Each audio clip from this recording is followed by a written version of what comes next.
पहले संसार को समझो, फिर मुक्ति की बात करो। संसार को भी ठीक से नहीं जानते हैं, ऐसी स्थिति में वे मुक्ति, मोक्ष या निवारण के विषय में कैसे और क्या जान सकेंगे। इसलिए कबीर साहब निम्न पद में अपनी उसी विलक्षण अलंकारिक स्वरूप शैली में संसार को समझाने के लिए कहते हैं, हे बिर हे बिरवा तीनई जो ओए जरा मरण रहित तन होए। बिरवा एक सकल संसारा, पेड़ एक फूटल तीनी डारा। मध्य की डारी चारी फल लागा, शाखा पत्र गिने को वाका। बेली एक त्रिभुवन लपटानी, बांधे ते छूटे नहीं ज्ञानी। कही कबीर हम जात पुकारा, पंडित होए सो ले विचारा। हे पंडितों, यह संसार मानो एक वृक्ष है। जो संसार वृक्ष को ठीक से समझ लेता है, उसे फिर जन्म मरण के प्रवाह में नहीं बहना पड़ता। वह सदा के लिए शरीर रहित हो जाता है। कबीर साहब कहते हैं कि इस संसार में वृक्ष की रज, सत्य और गुण रूपी तीन बड़ी बड़ी शाखाएं हैं। उनका तात्पर्य यह है कि संसार के सभी व्यक्ति रजो गुणी, तमो गुणी या फिर सतोगुणी प्रवृत्ति वाले लोग धर्म, अर्थ, काम और मोक्ष, इस चार फलों की प्राप्ति के प्रयास में लगे रहते हैं।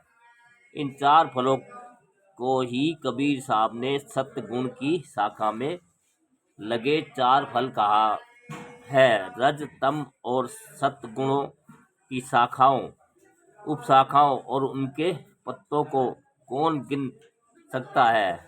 वे तो अनंत हैं।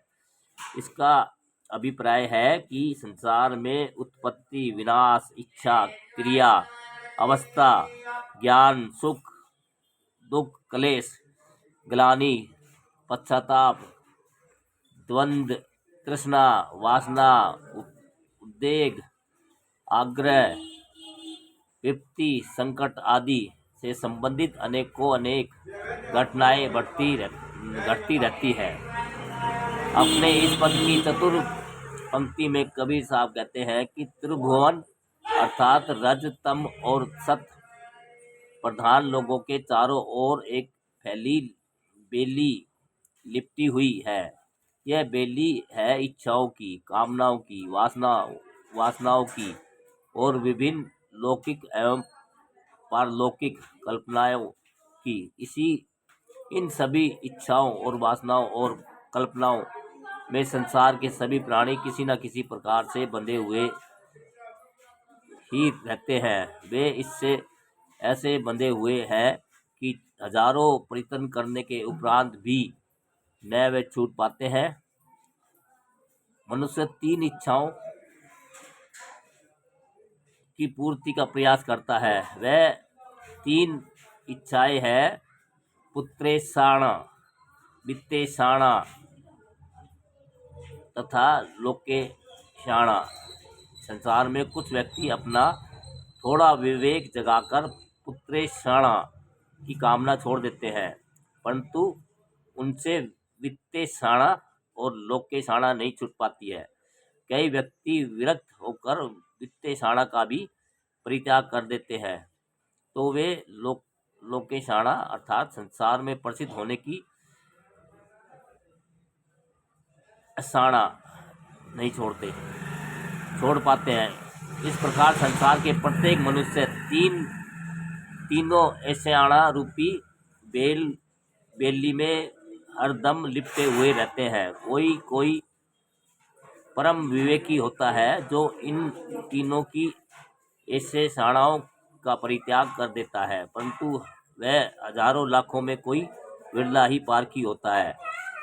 तीनों ही ऐसे साणों का एक साथ त्याग करना व्यक्ति के लिए बहुत कठिन होता है। अपने इस पद की अंतिम पंक्ति में कबीर साहब कहते हैं कि मैं पुकार पुकार कर कह रहा हूँ कि यदि तुम वास्तविक पंडित हो, अनविकसित की बुद्धि रखते हो, तो अपने आप को तथा संसार को ठीक से समझो।